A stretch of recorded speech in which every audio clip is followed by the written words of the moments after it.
This is the Seth Mila Program. As this episode drops, we have just celebrated the 250th birthday of the United States of America. And I'm not sure if you've noticed, but there seems to be an awful lot of discussion lately as to whether or not America is truly great. Well, I happen to think so. So, for today's show, let's examine, if you will, what is it that makes America great? So I'm sure you paid attention in American history class, so you're more than likely very familiar with how we came to be the United States. However, for those of us that have had a bit of time lapse since we've been to class, and maybe we've forgotten a few things, important things, or perhaps you haven't even had the pleasure of American history, let's hit the highlights, shall we? Let's begin with the founding of Jamestown. That happened in 1607. This is the first permanent English colony in North America, established a lasting English presence on the continent, and laid the foundation for future colonies and what? Self-government? Are you kidding me? Government people governing themselves? Pshaw! But no, that was how things got rolling. Then around 1620, the arrival of the Pilgrims and the Mayflower Compact. Pilgrims are like, hey, you hear what's happening over there in the New World? No, what's happening? Freedom, ability to govern yourself. What? I know, word, let's go. Maybe that's not exactly how the conversations went, but I mean, it's close.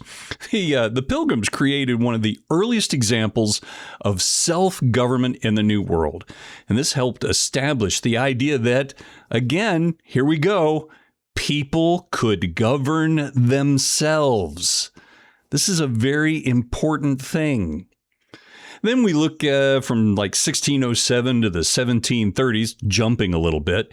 The colonies developed their own economies, their own legislatures, local governments, local currencies, which became kind of a problem later, becoming accustomed to managing many of their own affairs. You know, I'm not the brightest person, but I'm seeing a reoccurring theme here, don't you? Then there was a little bit of a difficult time. The French and Indian War from 1754 to 1763. Britain's victory over France expanded its territory, but left it really deep in debt, leading to some new taxes on us, the new colonies. You see, this is where they were like, hey, you know, we've spent all of our money. How about, follow me on this, we tax those colonists, those rogues, those ne'er-do-wells. Let's tax them, and then we can spend their money too. Sound familiar? Anyway, this led to the Stamp Act and a bit of colonial resistance around 1765. The Stamp Act actually sparked quite a bit of protest and introduced the very powerful idea of taxation without representation. This didn't go over very well with the colonies. We had learned, I know, the reoccurring theme here, they learned to kind of manage things themselves. And, you know, having England tax them heavily without even any consideration of their needs and their wants and their desires, it hit a nerve. So another thing that led to a hot flashpoint, if you will, it's the Boston Massacre of 1770. The deaths of 5 colonists became quite a rallying point for the opposition to British rule. We began thinking, hey, you know, we're doing a pretty good job over here for 100 years or so of kind of running things ourselves. We don't need no king. And then came in 1773, the Boston Tea Party. But you see, let me back up just a second. You see, they really were rallying against a real king. That's all I'm going to say about that issue. So the Boston Tea Party, 1773. Colonists protested British taxation. They got together, dressed up as American Indians, or, well, you know, Indians, and decided to just dump a bunch of tea into Boston Harbor. And now, I know They were just angry, and I know they were protesting. But my question is, did anybody stop to think, hey, what's going to happen here? About 3 years ago, they killed 5 of us for protesting, and now we're, making it kind of, I don't think they really thought how harsh the British retaliation was going to be. The next year, in 1774, we had the First Continental Congress. Representatives of 12 of the colonies met. They tried to coordinate some resistance, making the beginning of a unified colonial action. They're getting serious. Then, of course, in 1775, we've got the Battle of Lexington and Concord, and these battles marked the start of armed conflict between Great Britain and the colonies. Great Britain, they really didn't think that we were going to be a big problem. It's an uprising, don't you know? Send someone over there and quell the uprising. Turned out to be a bit more of a challenge than they expected. And then, of course, in 1776, we have the colonies formally declaring their independence and articulated the principles that would become the foundation of the United States. Okay, there endeth the lesson. Now, look, there are so many more critical developments in the establishment of our nation.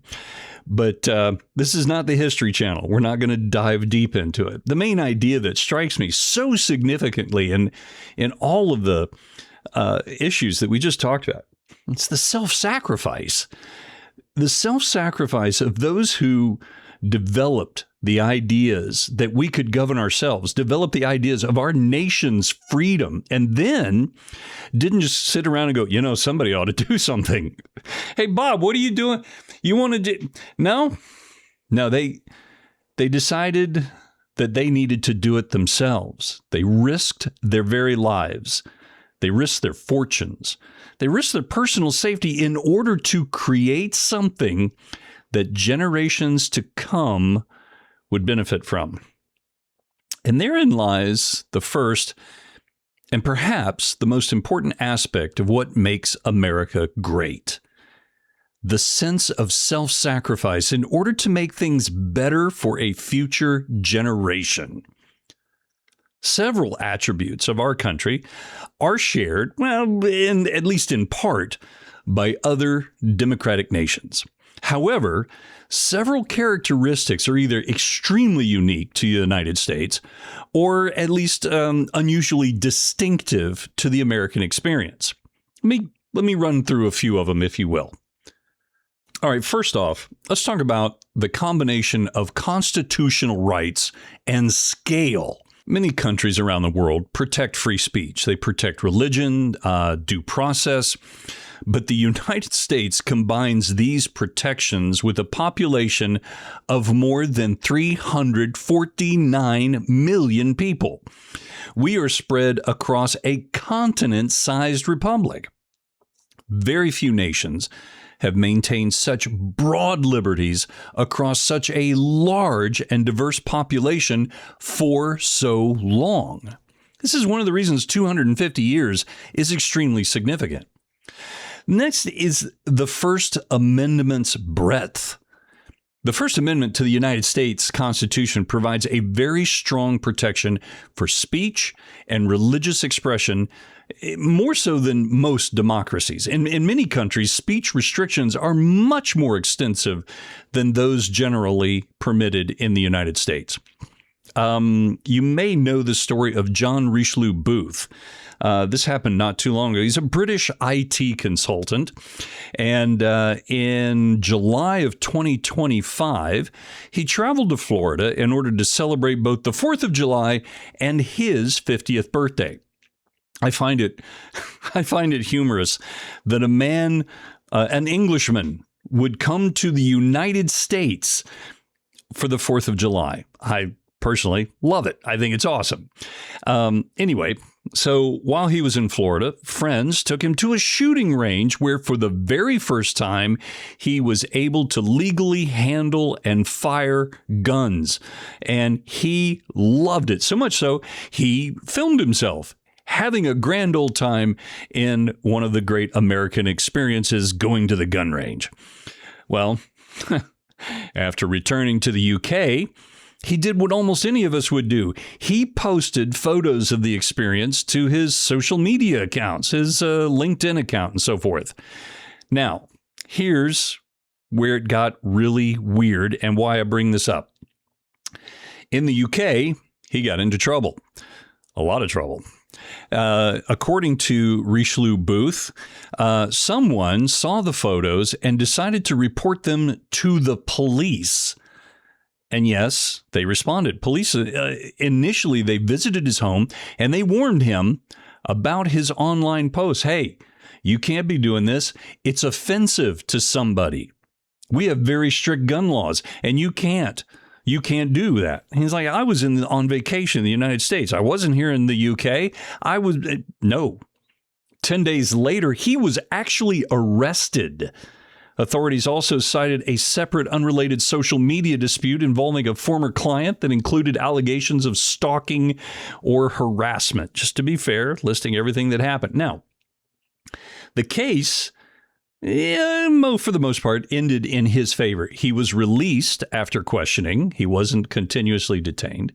He was later arrested a second time over an alleged bail violation relating to that, and eventually faced a public order-related charge connected to online posts. Yes, online posts. What he posted in his social media caused his arrest and a trial. So the Crown, the prosecution services, they ultimately dropped all of the charges, deciding not to proceed with prosecution. The case got worldwide attention. You may have heard about it, and it made a big to-do, drawing a lot of attention of how restrictive the UK and other nations, or even worse, they are in public being able to freely express yourself. This is one of the things that the First Amendment is so beautiful about. This wasn't an isolated case. Citizens around the world are incurring very rigorous investigation and even arrests for their social media posts. So one of the other things that I think stands out and is unique and special about our country is that we're a nation founded primarily on ideas rather than ethnicity. What I mean is most nations developed around a common ethnicity, either that or inclusive of a common language, a common tribe, or a common monarchy. The United States, however, was founded largely on principles articulated in the Declaration of Independence and the Constitution, and that's liberty, equality before the law, and government by consent. While not entirely unique today, this remains relatively uncommon historically. We are the world's longest running written constitution nation still in use.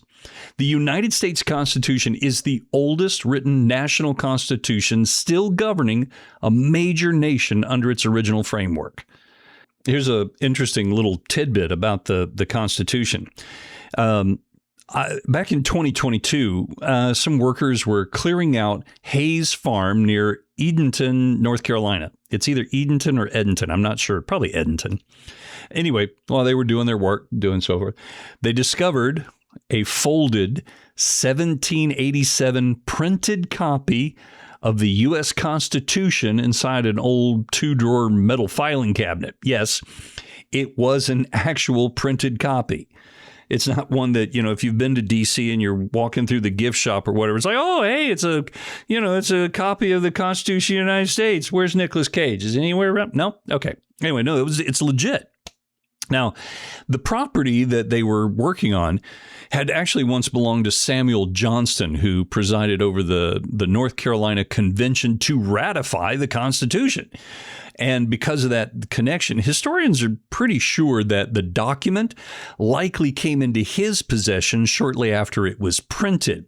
Now, it was not an original Constitution. Now, the handwritten Constitution signed by all the delegates at the Constitutional Convention, that is housed at the National Archives building. If you ever get a chance to be in D.C., go to the National Archives building. There is something awe-inspiring. There's something very moving about seeing the Magna Carta, about seeing the Declaration of Independence, about seeing the amendments, about seeing these original historical documents. It's a very moving experience. It's also very safe because it's behind an awful lot of glass. Anyway, the original, it's in the National Archives building, but it is the document that I'm talking about is an official 1787 printed ratification copy. These were produced right after the Constitution was completed, and it was sent out to the states for consideration and for their ratification. About 100 of them were originally printed. Only 8, from what I understand, are known to survive. And of those, this was believed to be the only one that was in private ownership. The others are all held by public institutions. So, you find a document like this. What do? Do you frame it and put it up on the, in the hallway? No. You have it evaluated to make sure it's real. And then you put it up for auction. It was auctioned by, Brunk Auctions in October of 2024. Hammer price, $9 million. Whew. So have you checked around your house to see if you might have something laying around worth a few $1 million? Yeah, me either. Anyway, some of the other things that make our nation great, right? The scale of immigration and assimilation. It's very important. Many countries receive immigrants, but very few have absorbed such a large number from virtually every part of the world while maintaining a shared national identity. That's a key point. The American melting pot concept is distinctive in both scale and duration. A very important part of immigration is their desire to be part of the American dream and to contribute to it, not just receive from it.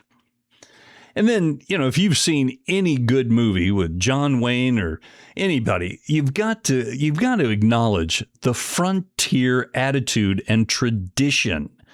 The American experience of westward expansion shaped an entire culture, emphasizing, you ready for this? Here we go again, self-reliance, local initiative, risk-taking, and mobility. Few countries have experienced a comparable frontier period on such a scale as the United States. Then we have a very unique relationship between religion and government. This is a very contentious hot topic and one that truly is misunderstood and overanalyzed. See, the United States has no established national church. There's strong constitutional protection for religious practice. Higher levels of religious participation than many other developed democracies are experienced here in the United States. That combination, you put all that together, has been very unusual among modern Western nations. And then let's take a look just for a moment at the extent of our charitable giving, of our philanthropy. Americans give extraordinary amounts through private charities and foundations, through churches and other nonprofit organizations. While charitable giving exists pretty much everywhere, the sheer scale of voluntary, private, philanthropic efforts is really distinctive. The United States stands out in two very important ways. First of all, by dollars. Americans donate more to charity than the citizens of any other country. Let me say that again. We give more than any other country by a substantial margin. I was looking up, the amount, right, just to verify this. Relative to the size of our economy, Americans give about 2% of the gross domestic product, roughly 2 to 4 times the rate of most other developed nations. It just, we give. When we see that there are people in need, we respond to that. And then let's look, 250 years is what we're getting ready to celebrate.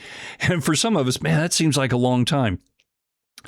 When my wife and I were traveling, we came across a bridge, and the bridge was 4 to 5 times older than our nation. Just the bridge. It puts things in perspective. So when you think about in those 250 years, we have gone from colonies to superpower. The speed with which the United States grew from these 13 colonies struggling to find their own identity on the Atlantic coast to a global economic, military, technological, and cultural power is historically remarkable. And then lastly, let's talk about the American dream, shall we? The American dream. The belief that one's future is not determined by your family status. It's not determined by your social class, your ethnicity, or your birthplace. This is not unique in theory, but it became a defining national ideal in the United States to such a degree, it's very rarely matched anywhere else, if at all. These are some of the things that just, honestly, it's a small example of why I love this country. As I mentioned just a minute ago, my wife and I, we've traveled a bit, from Europe. I've been to South America, from Mexico up to Canada. And so far, that's the traveling. And one thing I've noticed in my travels is that most of the people who work so hard to provide for their families, they love and appreciate the United States. They appreciate what it represents and the protections it provides. I mean, when we travel, one of the things, you very rarely, so far, have we driven in foreign countries. I get frustrated on the roads here, right? My patience isn't great here in this country. I just don't want to take the chance of driving in most foreign countries. But so we'll take a cab or an Uber or so forth. And I love to talk to the cabbies and the Uber drivers when we travel. I love to find out, what's your story? Where did you come from? How did you come to the United States if we're traveling in the United States? Or one time I was very specific. We were in Canada and talking to the people that were immigrating into Canada. It's like, how did you get here? Where did you come from? Finding out what challenges have they faced, both in the new land that they're in, and what was it like where they're from? And what do they appreciate about their country? I love it. Almost all of them say that they love the freedom the United States represents. Many of the people that I've talked to, many of the guys they've escaped some pretty harsh and restrictive governments. Sometimes they're not able to come over all together as a family. They come over one at a time. One gentleman I talked to, his wife and children were still back home, and he was working through the immigration process to bring them home, to bring them to the United States. They have something very distinctive in common. They all want to be part of what makes the United States virtually the envy of other people around the world. They want to be part of it. They want to come and be involved, not to just take from it, but to contribute to it. A friend of mine who travels quite extensively for his job to places all over Europe, Asia, etc. We were talking about what makes America great, and he said, America is much like Noah's Ark. I'm like, what? He said, look, sure, we have some significant challenges, and it stinks in some places, but it is absolutely the best thing afloat. He's right. He really is right. Look, in this explanation of what makes America great, or me just sharing my thoughts, I am not trying to justify the problems and the things we've done wrong. We've gotten some stuff wrong, and there's no excuse for it. But I am saying that as a nation, as a people, we are a shining city upon the hill. And it's very, very important we take that very seriously. I'm reminded, I read in Ben Franklin's biography a while back, there was a question that was posed to him as he was leaving Independence Hall in Philadelphia in 1787. A woman by the name of Elizabeth Willing Powell asked him, "Well, doctor, what have we got, a republic or a monarchy?" And Franklin replied, "A republic, if you can keep it." I found that to be a fascinating response. He didn't respond, "If we can keep it," or he didn't respond, "If I can keep it," but he said, "If you can keep it." You know, his statement was a warning that free government is not self-sustaining. The Constitution created a republic, a government in which the people govern through elected representatives. But its success depends on the character and participation of us, the citizens. His remarks in saying, "if you can keep it," it means freedom. It can be lost if we, the citizens, become apathetic. Self-government requires an informed and engaged population.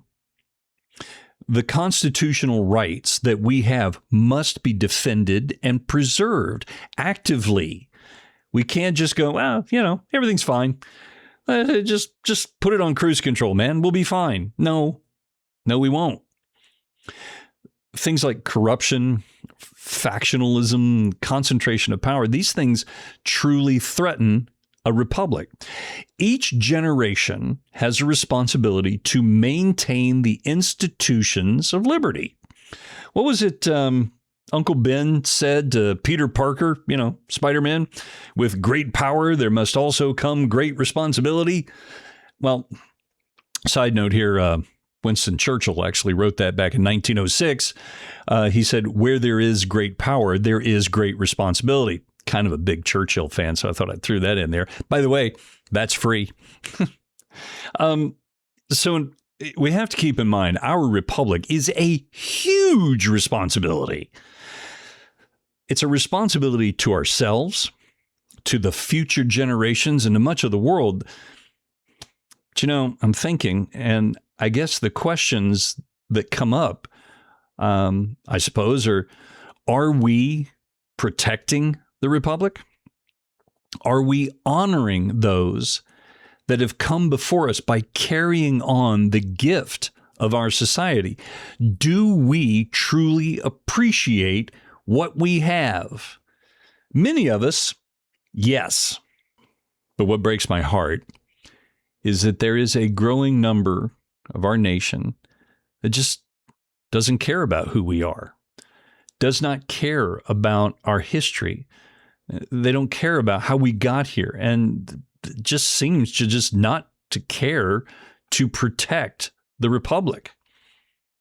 My take is that those people simply just don't understand how vitally important the Republic of the United States of America is. And I truly feel that they have been intentionally led astray by those who seek to weaken and, if not completely, destroy our great nation. But I guess, why? Why would anyone want to dismantle what past generations have worked so hard, have sacrificed so much to achieve? This is a very important question, and it truly deserves far more attention than I think I can do justice for in the time that we have left. So I want to take that up again. I want to take up the question of what is it that they're dissatisfied with? Why do they not see the beauty that is our nation? And what is it that are some alternatives that are being proposed? And how do you and I, how do we deal with that? How do we converse with those that don't get it? How do we help them to understand that our country is truly unique and beautiful and worth holding on to? One of the, and I'll go into this at another time, but one of the things that I have seen in political rhetoric is seemingly we've lost the ability to converse with each other without the need to defeat the other person. One of the things that has been truly beautiful about democracies and free cultures all over the world since basically the beginning of time is the ability to come together and to have intelligent conversation about things that you disagree with. I have this point, you have that point. Tell me your point. I'll explain my point. And then each side makes the effort to understand the other. You don't have to agree. You don't have to come to, it doesn't have to shake hands or hug and go, you were right. You don't have to change the other person's mind. But you have to at least understand what they're saying. I'm bothered, honestly, by what seems to be the absolute refusal to put forth any effort at all to understand the other side. And I know it's very easy for you to think that I'm thinking, okay, as a conservative, those people on the other side, those liberals, they're just not putting forth any effort to understand our point of view. Yeah, there's that, but I'm also talking to us, the conservatives. I'm talking to us, the Christians. I'm talking to those of us who feel that we need to do something to defend our nation. We must put forth effort to understand their viewpoint. So I think in another conversation, maybe we'll take a look at some of the alternatives that they are proposing, some of the things that they're saying, hey, this is what we should do. This is what's wrong. This is what we should do. If we understand if we understand those that we're talking with and we disagree, we understand those that have opposition to what we're thinking, then we have a better ability to have a good conversation with them and perhaps have them understand the truth. Hopefully, and it is required that they do the same, that they make the effort to understand us. And I know sometimes it feels like it's a one-way street. Anyway, we're a country that's been built on innovation, on exploration, and at times mistakes and failures. We've learned from our mistakes. We've sought to grow from our failures. And more importantly, we continue to strive to uphold the responsibility that has been placed squarely and heavily upon our shoulders. My concern, among other things, is that we as a civilization are turning away from the source of our strength. We seem to turn away and forget about from where our wisdom and determination comes from. We're forgetting about what Romans 5:3-5 says. Not only so, but we also glory in our sufferings, because we know that suffering produces perseverance. Perseverance, character, and character, hope. And hope does not put us to shame, because God's love has been poured out into our hearts through the Holy Spirit who has been given to us. Where there is God, there is hope. And now it's time for Random Facts. Perhaps at your 4th of July celebrations, you had the opportunity to get together with friends and family and have great conversations, but all of a sudden, the awkward silence crept in, and you're thinking, if only I had a handful of topics in my brain that I could bring to the forefront in a flash, I could be the hero and keep the conversation going. Well, allow me to help you with that need with these wonderful random facts, because we've been talking about American history today quite a bit. These random facts are steeped in our American history. In 1794, Congress voted on whether to print some federal laws in German to accommodate the large German-speaking community in Pennsylvania and elsewhere. The proposal failed, but there was never actually a vote to make German the official language. In fact, the United States has never had an official national language. And I know some people are thinking, well, English is our national language. For the most part, yeah, but it has never been officially established. And for much of the 1800s, ordinary citizens could simply just walk into the White House during public receptions. After Andrew Jackson was inaugurated in 1829, thousands of his supporters flooded the White House. The celebration became so crowded that furniture was getting damaged. China was getting broken, and the staff, they came up with a great idea. They said, hey, let's put a whole bunch of whiskey into tubs outside on the lawn in order to lure people out of the house and get them onto the yard. And apparently it worked. In 1958, a United States Air Force bomber collided with another aircraft near Savannah, Georgia. The crew jettisoned a hydrogen bomb into the waters near Tybee Island just before landing safely.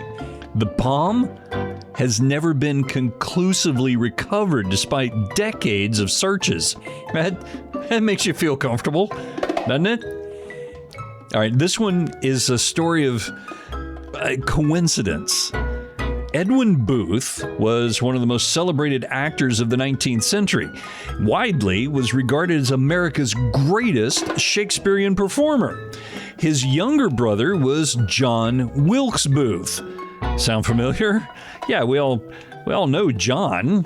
Anyway, sometime in late 1864, maybe 1865 in the early stages, Robert Todd Lincoln, who was the son of Abraham Lincoln, was standing on the platform of a crowded train station in Jersey City. He was waiting to get on a train. Anyway, as the train began to move, Lincoln stepped toward the rail car, but he lost his footing and slipped into that narrow gap between the train and the platform. He was immediately in danger of being pulled beneath the train, probably killed. At that moment, as panic was hitting him and he was falling, at that moment, a nearby man grabbed the young Lincoln firmly by the collar and pulled him to safety. That man that saved the son of Abraham Lincoln was none other than the older brother of John Wilkes Booth, Edwin Booth. And lastly, in 1912, while campaigning for president in Milwaukee, Theodore Roosevelt was shot in the chest by a would-be assassin, point blank. Fortunately, the bullet was slowed by a folded 50-page copy of his speech and a metal eyeglass case that Roosevelt carried in his jacket pocket. After really quickly determining that he was not coughing up blood, which would have been a sign that the bullet had punctured a lung, anyway, he just, instead of going immediately to the hospital, he spoke for 84 minutes before seeking medical treatment. The bullet remained lodged in his chest for the rest of his life because doctors determined at the time removing it would be more dangerous. Just leave it in place. This has been today's edition of 1, 2, 3, 4, 5. Random facts. Thank you for giving me a few minutes to share why I feel our nation is great. And I hope that you feel the same way. And I hope that you take the opportunity sometime in the future to have a civil discussion with maybe somebody who just doesn't understand how great this nation is and help them to see the true God-given beauty that our nation is. Again, thank you for letting me spend a little time with you today. I've enjoyed our conversation, and I seriously am looking forward to the next time that we get together. Take care. If you have questions or comments regarding today's show, or perhaps you'd like to suggest a topic for us to explore in a future program, please email me at sethmilamedia@gmail.com. That's sethmilamedia@gmail.com. This program was sponsored in part by Audio Imaging Solutions, LLC. Your message professionally crafted and delivered. For professional voice work, go to audioimigingsolutions.com. That's audioimigingsolutions.com.